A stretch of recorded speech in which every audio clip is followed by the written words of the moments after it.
Días, mientras van ingresando los compañeros que faltan, ya estamos 19 aquí en la sala. Les damos la bienvenida a esta sesión número 2 de nuestro curso virtual Proyectos Participativos. Le doy un saludo a mi compañera María Lisset. Buenos días, María Lisset.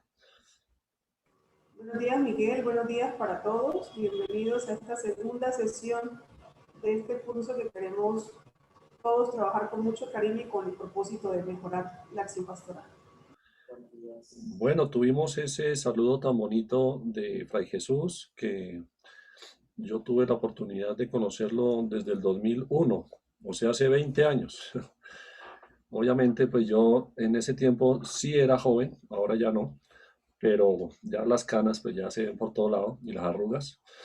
Pero tuvimos una experiencia desde ese tiempo hasta hoy, no solo a nivel de formativo, sino también como amistad. Entonces hasta hoy cuidamos esa amistad y esa amistad se ha extendido a todos sus hermanos, o sea, a ustedes. Y pues nos alegra mucho poder tener esa oportunidad. Bueno, vamos a hacer un poquito de memoria, Lisset, de la sesión anterior con los hermanos, unos 10 minuticos y empezamos ya el tema de hoy. Bueno, pues en la sesión anterior pudimos trabajar un poco sobre el tipo de líderes que podemos llegar a ser o que somos en este momento. Y fue muy curioso con Miguel cuando estábamos revisando el resultado de la encuesta, que no existe. Bueno, ¿quién me recuerda los 4 tipos de liderazgo que estudiamos un poco hace 8 días? Ah, por Dios. El Uno es el comandante, comandante, Así es, el comandante, el el estratega visionario, el estratega, el visionario y falta uno. y el hácelo todo. ejecutor, el ejecutor. Hacerlo todo muy bien. Y fue algo muy curioso cuando con Miguel revisábamos el resultado de la encuesta, esa que se llenó a través de un link que enviamos al WhatsApp y aquí al chat, y es que no existe en este momento líderes visionarios. ¿Recuerdan en qué consistía el visionario? ¿Qué pasaba con el visionario? ¿Qué creen ustedes que podría pasar? O bueno, o qué consecuencias, o a qué se debe que no exista un líder visionario entre ustedes. Bueno, quizás sí hay líderes visionarios, pero como en algunos hubo empate, entonces había que escoger uno. Pero tengo la impresión que en más de alguno habrá habido empate entre visionario y ejecutor o entre visionario y comandante. Pienso que debe haber. Sí.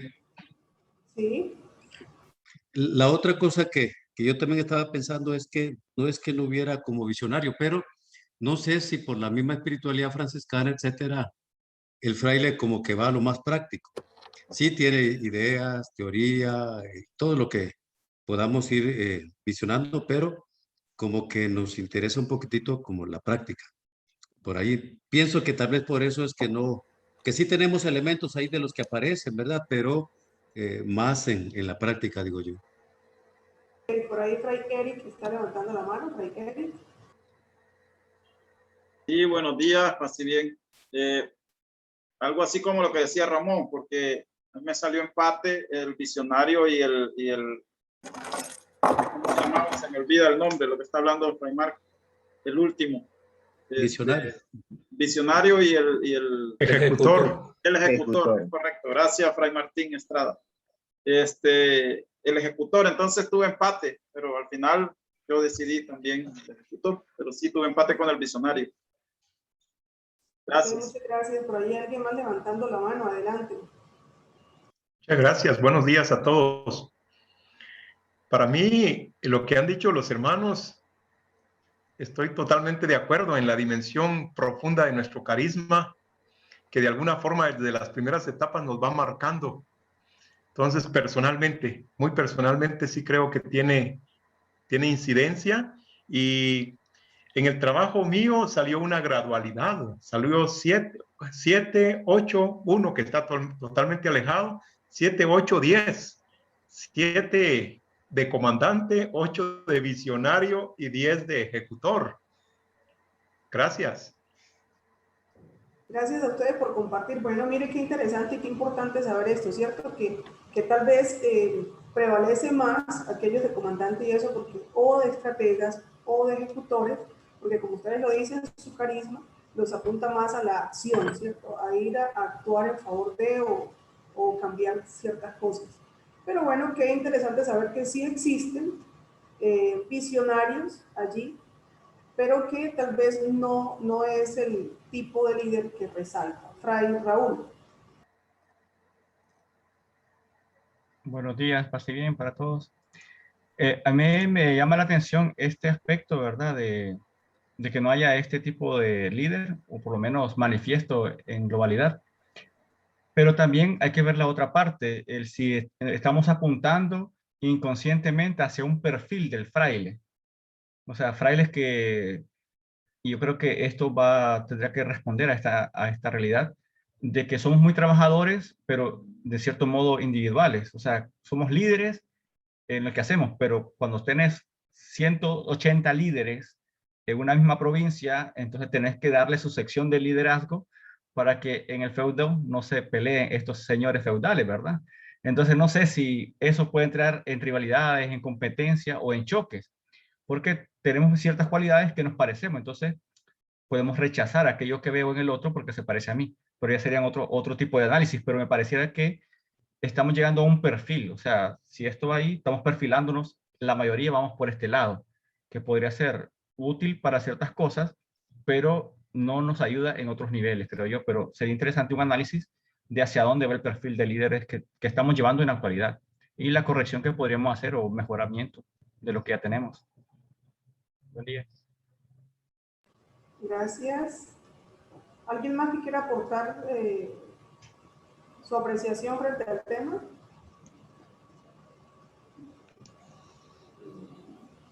¿Vale? Ok.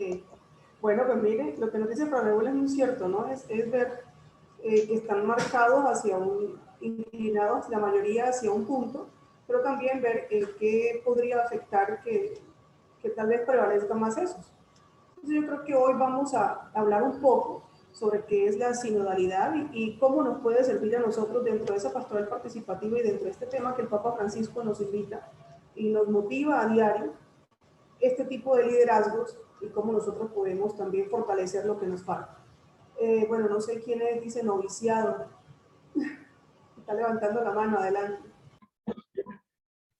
Buenos días, soy Fray Cristóbal, desde el noviciado de Nicaragua. Me gustaría saber la lectura, la interpretación que hacen ustedes de por qué no aparecen y lo que puede significar que no se manifieste mucho este liderazgo visionario. Ok, está muy bien. Saludos a todos, a los que han llegado. Ahí veo a Fray Trino, Fenol allí en Haití, Fray Alfredo, que ya lo veo recuperado de su gripa. Bueno, bienvenidos todos, de verdad qué gusto tenerlos de nuevo aquí. Ya creo que estamos, si no todos, la gran mayoría. Sí, frente a la pregunta que hace Fray Cristóbal, el análisis que podemos nosotros plantear es, bueno, de acuerdo, no porque no haya aparecido en las estadísticas que hicimos en ese formulario que llenamos la vez pasada, quiere decir que no lo haya. Seguramente todos nosotros tenemos esa dimensión visionaria de todos, por ser seres humanos, tenemos imaginación, creatividad, sueños, grandes ideales que queremos cumplir. Eso está presente en cada uno de nosotros. El tema es hasta dónde está desarrollado y hasta dónde está suficientemente nutrido y alimentado por los procesos formativos y por las experiencias que cada uno de nosotros tiene. Yo la lectura también que hago es, hermanos, a ver si esto puede ayudar. Yo creo que también ahí hay algo del impacto de la pandemia y también el impacto de la realidad social, política de nuestros países. Hay algo que está pasando y tenemos que estar muy atentos, hermanos, desde una dimensión profética del liderazgo, y es que intencionalmente hoy se quiere vender la idea que no hay esperanza y que no vale la pena soñar, que no hay salida, que no hay futuro para nuestros pueblos, nuestros países. Y eso lo vamos alimentando entre todos, ¿no? Como una mirada pesimista sobre la realidad. Y ahí entonces está nuestra voz, nuestra propuesta, ¿cierto? Del Evangelio. El Evangelio no es otra cosa que esperanza, ¿cierto? Que el sueño que tiene Dios para la humanidad. Pero esta realidad a veces nos agobia, nos aplasta, y yo creo que sí tenemos que dialogar un poco sobre eso, ¿no? Y claro, después de estar un año y todavía no lo hemos superado con esta crisis de la pandemia, pues eso también nos debilita los sueños, nos debilita la capacidad visionaria, la capacidad imaginativa. Entonces, yo creo que ahí es donde entra ese ejercicio de la fraternidad, por ejemplo, en el caso de ustedes, ¿no? Que la fraternidad sea un espacio no de matar los sueños, sino todo lo contrario, de avivarlos, de animarnos mutuamente, ¿cierto? Y bajarle un poco a ese lenguaje pesimista cotidiano que a veces podemos tener y que como que no hay salidas y como que no hay futuro. Aquí en Colombia los que nos han despertado pues tenían que ser ellos, ¿no? Los jóvenes. Y son los que se han movilizado durante más de un mes y bueno, de diferentes maneras, inclusive en algunos momentos ha tomado un rumbo violento esas manifestaciones, no solamente por la intervención de los jóvenes, pero nos están gritando y nos están diciendo, no, nosotros necesitamos tener un futuro, tener oportunidades. Colombia no puede seguir en esta situación de corrupción y de tener gobernantes que son unos bribones y son unos desgraciados que nos andan robando y nos andan matando. Y entonces hay que reaccionar y el país tenía que sacudirse, ¿no? De toda esta corrupción que nos está matando. Entonces, los jóvenes están proponiendo eso, ¿no? Queremos una Colombia diferente, unos sueños diferentes. Yo sé que eso pasó hace un tiempo también. Ha habido esas explosiones en Centroamérica, en Nicaragua, lo tengo muy presente y eso costó muerte de muchos jóvenes. Pero viene toda esa represión, ¿no? Y yo creo que eso nos afecta, esa capacidad visionaria. Cavalier, ¿querías decir tu aporte? Te escuchamos.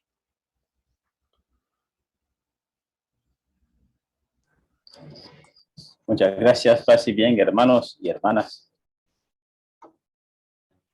Pues mi pregunta es, ¿existe un liderazgo ideal por la cual uno puede optar? Sí, claro, el hermano perfecto. Les respondo en el lenguaje de ustedes, el hermano perfecto.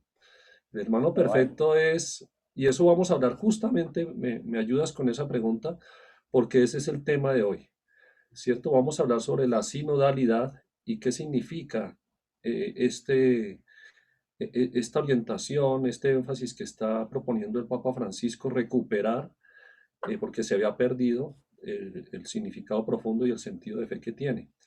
Entonces, pues vamos a iniciar. Gracias, Cavalier, por esa pregunta, porque creo que con lo que vamos a hablar hoy se puede ir respondiendo esa pregunta. Bueno, entonces voy a tratar de compartir pantalla. Les pido tener los micrófonos apagados. Igual iremos conversando sobre todos estos temas durante la sesión. Muy bien, ahí ya se ve, Lisette. Ok, muchas gracias. Bueno, el tema que les queremos proponer hoy se refiere a la sinodalidad, el caminar juntos, precisamente, el caminar juntos. Eso es lo que significa sínodo, sinodalidad. Bueno, ahí ven una foto de sus hermanos. Esa foto es de un espacio que estuvimos trabajando, lo de la formación permanente, el equipo de formación, y pensando pues los caminos, las rutas que habría que seguir, ¿no? En grupo, en conjunto, en fraternidad. La sinodalidad. Gracias, les pido por favor los micrófonos apagados. La sinodalidad es el camino para la iglesia del tercer milenio. Esto es una frase del Papa Francisco, precisamente abriendo, a ver, por favor, hay alguien que tiene el micrófono y me está interrumpiendo la charla. Si me ayuda. Ok, ya lo cerró. Si lo pueden desactivar, Luis, si me puedes ayudar. Gracias. Voy. Muy bien. En una definición así concreta, sencilla, la sinodalidad es un modo de proceder. Entonces aquí viene precisamente confrontar esto con lo que evaluamos o evaluamos en la sesión anterior. ¿Cómo estamos procediendo? Y el Papa Francisco nos recupera este tema de la sinodalidad como un modo de proceder que involucra todos los estilos de vida, sea laico, sea religioso, sea sacerdote, ¿cierto? Todos los estilos de vida presentes en la iglesia. También involucra en ese modo de proceder el ejercicio de la autoridad. ¿Cómo ejercemos la autoridad? Entonces la sinodalidad da una orientación sobre cómo se debe proceder a la hora de ejercer la autoridad. También en ese modo de proceder está incluidas las estructuras. ¿Cómo pensar unas estructuras en clave sinodal? Y los dinamismos eclesiales, los diferentes dinamismos pastorales, de catequesis, etcétera, en la iglesia. Veamos un poquito o recordemos un poquito el origen de este término que nos recuerda la sinodalidad en la iglesia primitiva como su modo de ser. Lo encontramos pues obviamente, especialmente en Hechos, ¿no? En todo este libro de Hechos de los Apóstoles. Pero antes, desde los mismos evangelios nos hablan de un Jesús que se presenta como el camino, la verdad y la vida, ¿cierto? Entonces, si hablamos de caminar juntos, es caminar juntos en ese seguimiento de ese camino, que es Jesús, ¿cierto? Y es un camino donde vamos descubriendo la verdad y donde vamos alimentando la vida. Ustedes saben muy bien que los primeros seguidores de Jesús no se les llamaba cristianos, sino se les llamaba los discípulos del camino. Eso lo encontramos en Hechos 9:2. Ser sinodales es seguir juntos el camino del Señor. Hechos 18:25. El camino del Señor, ¿cierto? Entonces eso supone todo un itinerario de vida que no se recorre solo, no es un recorrido solitario, sino que se recorre junto con otros hermanos y hermanas. Las partes del cuerpo son muchas, pero el cuerpo es uno. Por muchas que sean las partes, todas forman un solo cuerpo. Así también Cristo. Esto es otro fundamento bíblico que encontramos en Corintios, ¿no? 1 Corintios 12:21. Las partes del cuerpo, esta analogía que hace San Pablo y que nos coloca también en esa dinámica, en esa lógica sinodal. Entonces, digamos que así tal vez el término sinodalidad como tal no lo encontremos explícito en la Biblia, sí encontramos su definición y su dinámica y su modo de proceder desde la iglesia primitiva, las primeras comunidades cristianas. ¿Cuál ha sido el problema? ¿En qué se ha desdibujado o qué pasó? Si ese era el modo de proceder de la iglesia cristiana, pues sabemos, ustedes obviamente conocen mucho más que nosotros desde su formación en la historia de la iglesia, que por lo menos llevamos unos 1600 años donde se fue instaurando en la dinámica y en la estructura de la iglesia unas lógicas que hacían parte de la dinámica de las sociedades de su momento y se fueron reafirmando en todo este proceso durante todos estos siglos. Y entonces pues se comparaba, por ejemplo, al Papa como emperador, y de hecho empezó a usar una serie de ornamentos, de trajes, vive en un palacio, bueno, toda esa dinámica se empezó a reafirmar y se fue distanciando de esta dinámica de sinodalidad. Es el Vaticano II el que recupera de nuevo no solo el concepto, sino la misma práctica y la dinámica del Vaticano II, vuelve y recupera o reafirma la dinámica de la sinodalidad. El problema entonces que se ha venido acumulando durante todos estos siglos en la iglesia, en las estructuras, en el modo de proceder, por lo menos se reflejan estos 5 aspectos. Uno, el clericalismo. Bueno, no podemos ser ciegos a darnos cuenta que efectivamente el clericalismo es una distorsión, ¿no?, de ese ministerio, de ese servicio del clero, donde unos pocos elegidos e iluminados son los que toman las decisiones, dirigen la iglesia, de alguna manera también se imponen, ¿cierto?, frente al pueblo de Dios. Ese clericalismo sabemos que también ha venido distorsionándose hacia un abuso de poder, puede caer en eso. Está el individualismo, encerrarse en sí mismo sin referencia de la comunidad, es de esto que hacía referencia Raúl, el individualismo, ¿cierto? El individualismo muy propio de estas sociedades posmodernas, ¿cierto? Donde cada uno está en su dinámica de buscar su bienestar, o llevando una indiferencia, una desconexión de lo comunitario, de lo fraterno, ¿cierto? De lo social, de lo ciudadano. Desde que yo esté bien, pues no hay problema. El autoritarismo, otro problema que frena, que no favorece la sinodalidad. Ese autoritarismo que se expresa en una arrogancia, ¿no? Y la imposición, y también la búsqueda de estatus, la búsqueda de privilegios. Aquí, pues, en esto entra mucho el manejo, por ejemplo, del dinero y el ir escalando, ¿no? Ir escalando puestos. Hay veces que uno va conociendo hermanos que ya desde que ni siquiera han ingresado al seminario, pero uno ya les ve la intención así me pasó con un hermano allá en Paraguay, me decía el párroco, amigo mío, uno de los Sagrados Corazones, que había un joven que quería ingresar al seminario. Y entonces se puso súper disgustado con el padre, el párroco, porque no le hacían una despedida que él pedía que le hicieran, porque él se iba al seminario y tenían que colocarle un tapete rojo y hacerle toda una ceremonia, porque pues él iba a entregar su vida a Dios. Y bueno, entonces ya uno ya veía que este personaje, este joven ya estaba mal interpretando ese servicio y esa búsqueda de ingresar, en este caso, al seminario. Eso puede finalmente desembocar en estas distorsiones. La exclusión. Bueno, no somos ajenos a que definitivamente el papel de los laicos, aunque se ha avanzado muchísimo, yo creo que en los últimos 40, 30, 40 años, el protagonismo de los laicos cada vez es mayor, y las laicas.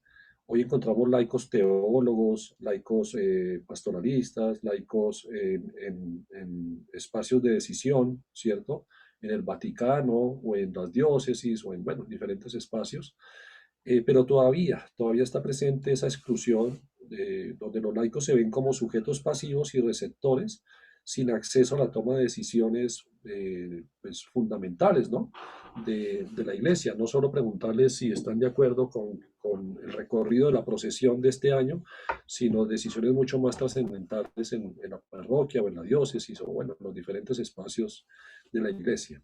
Entonces, esa exclusión es otro problema que no favorece la sinodalidad. Mismo, bueno, pues esto sí es una enfermedad que se viene cargando en la iglesia y todavía está muy presente. Toda esa sobrecarga de actividades en unos pocos, y eso pues desemboca en poca reflexión y discernimiento que se debería hacer en comunidad, ¿cierto? Pero no hay tiempo para eso, no hay tiempo para discernir, no hay tiempo para parar, hay que hacer. Entonces esa lógica de hacer, pero sin detenerse y reflexionar juntos. En ese caminar juntos de la sinodalidad, pues también requiere tener momentos de detenerse y reflexionar y discernir juntos el camino que estamos llevando.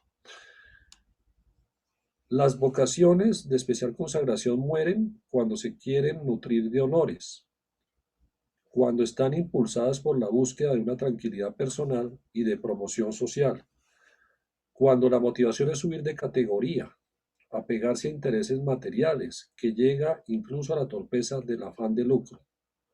Como he dicho ya en otras ocasiones, el diablo entra por el bolsillo. Esto fue un mensaje que dejó el Papa Francisco aquí en Colombia cuando se reunió con los religiosos y religiosas en Medellín en el año 2017. Entonces, pues bueno, hermanos, ahí está esa reflexión la sinodalidad se frena con las actitudes y prácticas egoístas. Y claro, el dinero pues ahí está, sigue siendo un tema presente y delicado en nuestras dinámicas de iglesia. Si seguimos buscando características sobre la sinodalidad, pues hay un símbolo, una imagen que nos ha venido compartiendo el Papa Francisco, y es la pirámide invertida. La estructura jerárquica piramidal se invierte desde la lógica y la práctica de Jesús. El poder del cristianismo que nace del lavatorio de pies es el servicio, donde el más grande es aquel que sirve, y los primeros son los que se hacen últimos. Entonces es la pirámide invertida, ¿no? El pueblo de Dios, pues digamos en la parte donde estamos todos, el pueblo de Dios pues nos incluye a todos, y bueno, ya los ministerios y los servicios distintos que hay en la iglesia al servicio, ¿no?, de ese pueblo de Dios. Ahí ven una imagen del Papa Francisco implorando, arrodillándose y besándole los pies a presidentes de países en África que están en conflicto armado, están en guerra, implorándoles que paren la guerra, ¿no? Y pues ellos realmente se desconcertaron cuando lo vieron arrodillado, besándole los pies y implorándoles que por favor paren la guerra. Bueno, sabemos de gestos que como pastores y también religiosas o laicos hacemos para invertir esta pirámide y ponernos al servicio, de rodillas al servicio del pueblo de Dios y al servicio obviamente del Señor Jesús. Muy bien, entonces en este tiempo que ha estado el Papa Francisco, desde el 2013, se han desarrollado 3 sínodos que han sido muy significativos para la Iglesia y donde se ha buscado poner en práctica, ¿cierto?, y marcar un modo de proceder para la Iglesia. Los sínodos han seguido un proceso de alta participación. Se ha buscado hacer, inclusive aprovechando estos medios tecnológicos, las redes sociales, abrir el espectro de participación al mayor número de personas que se pueda. Acercamiento también en esa dinámica y escucha a los cuestionamientos y propuestas de los participantes dentro y fuera de la iglesia. 3 sínodos pues, que han sido significativos, uno con el tema de la familia en el año 2014. El tema fue los desafíos pastorales de la familia en el contexto de la evangelización. Y bueno, de ahí sale también este documento del Papa Francisco, Posinodal Amoris Laetitia. Está jóvenes, el tema de jóvenes que también fue muy importante en el 2018, que yo tengo muy presente que ustedes estuvieron muy atentos y después participaron de la Jornada Mundial de la Juventud en Panamá, que hace parte de ese ciclo, de ese sínodo. Los jóvenes, la fe y el discernimiento vocacional. De allí también sale este documento posinodal Cristo Vive, que nos da unas orientaciones muy bonitas, muy interesantes en el trabajo con los jóvenes, en la pastoral juvenil. Y el más reciente, el de la Amazonía, que pues aconteció justo antes de la pandemia, Nuevos Caminos para la Iglesia y una Ecología Integral en el año 2019, y de allí sale este documento tan profético, y que está aportando bastante en toda la Panamazonía, querida Amazonía. La sinodalidad marca un estilo de vivir la comunión y la participación en la Iglesia. Y cada uno de estos sínodos pues, ha tratado de romper esquemas de esos problemas que nombramos anteriormente. Y de hecho, pues ustedes saben muy bien que ha habido resistencia, ¿cierto? Y ha habido una reacción de la Iglesia más conservadora, más tradicionalista, pues que cuestiona, ¿no?, esta dinámica que se ha planteado en los diferentes sínodos, estos 3 sínodos que se han desarrollado. Es posible, seguramente ustedes lo han escuchado, que el próximo sínodo, el tema del próximo sínodo sea la misma sinodalidad, esto que estamos reflexionando hoy. Y de hecho, pues ya hay un grupo de teólogos, teólogas y pastoralistas, expertos, cardenales también al frente, trabajando en eso. Parte de esa exposición y de esa reflexión que ellos han venido construyendo y nos han compartido es la que yo les estoy compartiendo hoy. Una Iglesia sinodal es una iglesia de la escucha. Una iglesia de la escucha. Ustedes en varias de las respuestas que compartieron en el Classroom del cuestionario anterior, en sus reflexiones resaltaban eso, la importancia de tener líderes que escuchen. Y eso es un tema que vamos a tener muy presente en todo este curso, es fundamental. San Francisco de Asís escuchó la voz de Dios, escuchó la voz del pobre, escuchó la voz del enfermo, escuchó la voz de la naturaleza. Y todo eso lo transforma en un estilo de vida. Eso lo encontramos en Fratelli Tutti, número 48. Usted sabe muy bien que el Papa Francisco, pues, empezando por su nombre y también por su itinerario que nos está planteando a la Iglesia, pues tiene muy presente y referente a San Francisco de Asís. Entonces, obviamente, para la sinodalidad vuelve y lo recupera y lo retoma y nos hace este llamado, ¿no? La dinámica de la escucha. Actualmente estamos adelantando, seguramente ustedes, no sé si han participado, igual hoy les podemos compartir el link de la Asamblea Eclesial Latinoamericana, que se va a adelantar en noviembre de este año, y justamente en este momento se está haciendo el momento de la escucha, la etapa de la escucha.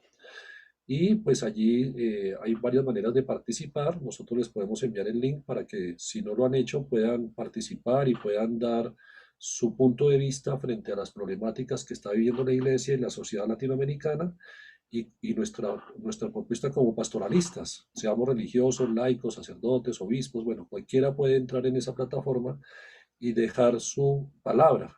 Este ejercicio de escucha se está adelantando entonces en la dinámica de la Asamblea Eclesial Latinoamericana, que es algo inédito, que no se había realizado antes, pues habíamos tenido las conferencias episcopales, pero en esta se está trabajando en esta lógica sinodal.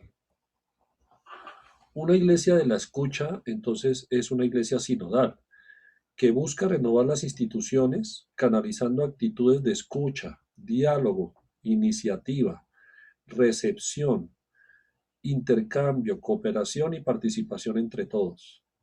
Es toda una dinámica que implica todas estas actitudes, actitudes en las que nos tendríamos que ejercitar, nos tendríamos que volver expertos, ¿cierto? En escucha, en diálogo, en proponer iniciativas, en recepción de todas las iniciativas también de los demás, en el intercambio de experiencias, de ideas, de reflexiones, en una dinámica de cooperación, no de competencia, sino de cooperación. Y claro, todo esto desde una participación entre todos. Y si se trata de escuchar, pues aquí he colocado algunas voces. Lisette, si me ayudas a recuperar estas voces que han salido de la Amazonía, del Sínodo de la Amazonía. La desaparición del bioma amazónico tendrá un impacto catastrófico para el conjunto del planeta. Buen vivir es estar en armonía consigo mismo, con la naturaleza, con los seres humanos y con el Ser Supremo, ya que hay una intercomunicación entre todo el cosmos donde no hay excluyentes ni excluidos. La Amazonía hoy es una hermosura herida y deformada, un lugar de dolor y violencia. La Amazonía desempeña también un papel crítico como amortiguador contra el cambio climático. Bueno, voces que nos cuestionan, voces que también nos iluminan, voces que fueron compartidas durante todo este proceso de preparación al sínodo y durante el desarrollo del sínodo de la Amazonía.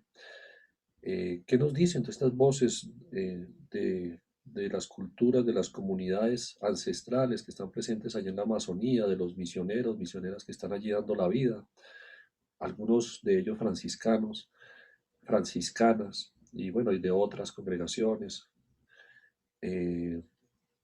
Esa escucha ha sido muy importante en la dinámica del sínodo y asimismo estamos llamados a hacer esa dinámica en nuestras parroquias, en nuestras obras sociales, en nuestros colegios, en nuestros espacios formativos, en nuestros espacios de misión, donde cada uno de ustedes está.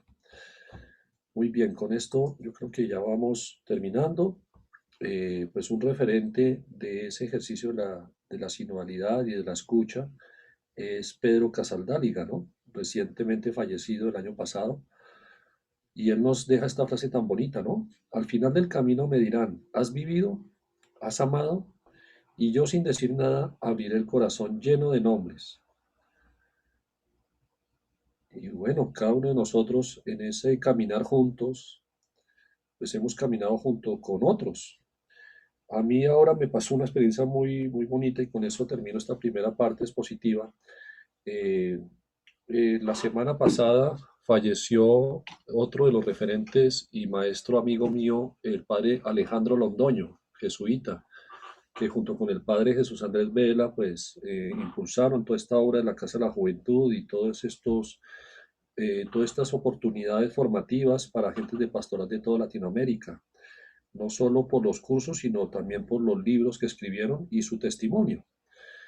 Y pues esta semana falleció, nos dejó pues una gran tristeza, un gran dolor, porque pues era el hermano que nos quedaba de esa experiencia, el padre Alejito, le decíamos nosotros, el padre Alejito Londoño.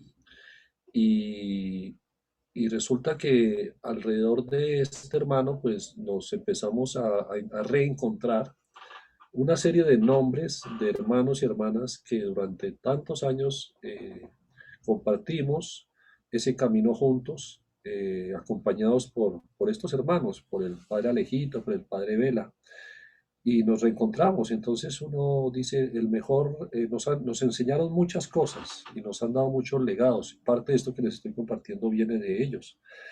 Pero el mejor legado que nos dieron ellos son eso, tener otros hermanos y hermanas en el camino, que tenemos que seguir caminando juntos y seguir en esta lucha, en esta esperanza, ¿cierto? Por dejar este mundo un poquito mejor. Entonces, creo que eso hace parte de la dinámica de la sinodalidad. No trabajar de manera aislada, individualista, autoritaria, porque eso nos va alejando, ¿no? Nos va alejando de los demás, nos vamos encerrando y no nos permite precisamente tener ese privilegio,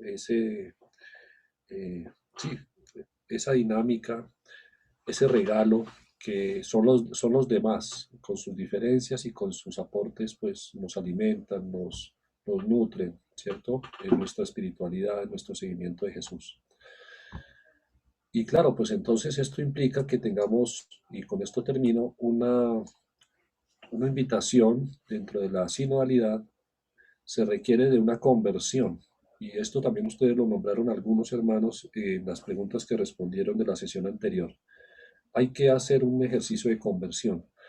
Y nos ilumina mucho el documento, y les invito a que lo lean porque ahí hay una profundidad muy interesante precisamente de querida Amazonía y del documento del posinodal del Sínodo de la Amazonía, y nos hablan de la conversión integral, ¿cierto? Y la conversión integral en 4 dimensiones: una conversión pastoral, una conversión ecológica, una conversión cultural y una conversión sinodal. Ahora nos vamos a referir a la sinodal, pero digamos que cada una de ellas influye en la otra. La conversión pues es un cambio de corazón y de mentalidad. En este caso, en lo sinodal, en la manera de proceder, superando todo individualismo y clericalismo. Yo recuerdo que en el documento que ustedes tienen de Nairobi, de su capítulo general, creo que es el origen, ahí aparece en ese estudio que se hizo a nivel de la orden, 2 grandes amenazas. Si no me equivoco, son estas dos: el clericalismo y el individualismo. Creo que era lo que salía en el documento de Nairobi. Y afectando obviamente la dinámica de fraternidad, la dinámica misionera, toda la dinámica de lo que es la identidad de un ser franciscano. Entonces ahí está el ejercicio de la conversión, ¿no? Ese llamado que al interior de ustedes mismos ya se han hecho el cuestionamiento, lo han estudiado y lo han identificado. Una iglesia capaz de revisarse internamente para cambiar su modo de caminar y que reconozca los sujetos diversos que la interpelan hoy, en el mundo de hoy. La conversión pastoral requiere que las comunidades eclesiales sean comunidades de discípulos misioneros en torno a Jesucristo, Maestro y Pastor. Muy bien.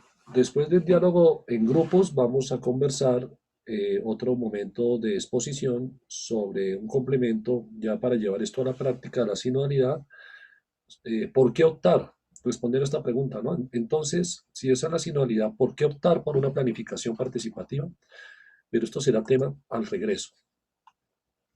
Vamos a ir entonces ahora, queridos hermanos, frailes franciscanos, vamos a ir a grupos.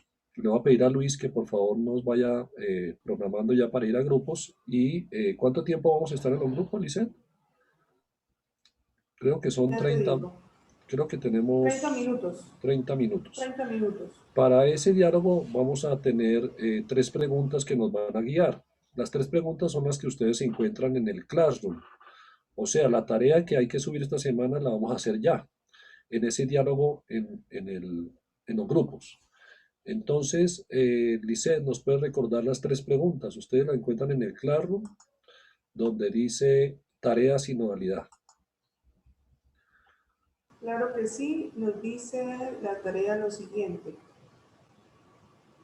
La sinodalidad es el camino para la Iglesia del Tercer Milenio, según la afirmación del Papa Francisco, impulsando un modo de proceder que afecta e involucra todos los estilos de vida, el ejercicio de la autoridad, las estructuras y los dinamismos eclesiales. Basados en esto, vamos a responder, primero, ¿cuál ha sido nuestra manera de proceder hasta ahora? ¿Qué ha dominado más la sinodalidad, el individualismo o la jerarquía de la pastoral? Segundo, ¿qué problemáticas hemos encontrado que frenan la comunión y la participación del pueblo de Dios en la misión apostólica? ¿De qué manera somos responsables de esta situación? Y tercero, ¿con cuáles acciones concretas podemos impulsar el espíritu sinodal en los procesos pastorales o las instancias en las que servimos? ¿En qué ayudaría la planificación participativa? El ejercicio se encuentra allí en el Classroom. Pronto algunos ya han descargado la tarea. Bueno, Miguel aquí la está compartiendo, ya la iba a compartir también. Ahí está la tarea y con esas 3 reflexiones vamos entonces a trabajar en los grupos para que profundicemos un poco sobre lo que Miguel nos ha expuesto y a dónde nos lleva o nos invita entonces la planificación participativa.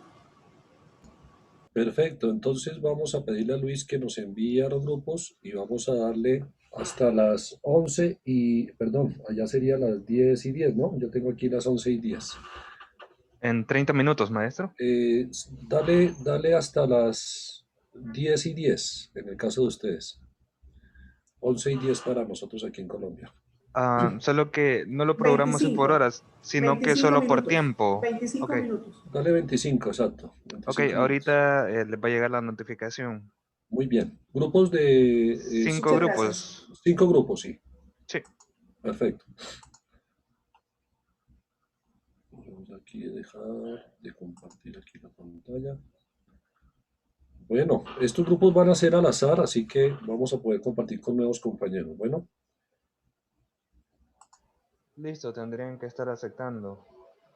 Acepten la invitación que les va llegando para que vayan cada uno yendo a su grupo, al grupo que le correspondió. Muy bien.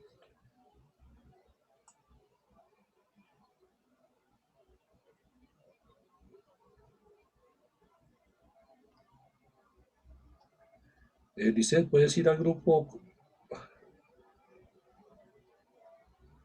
3? Ya está en el grupo 3. Ok. Listo.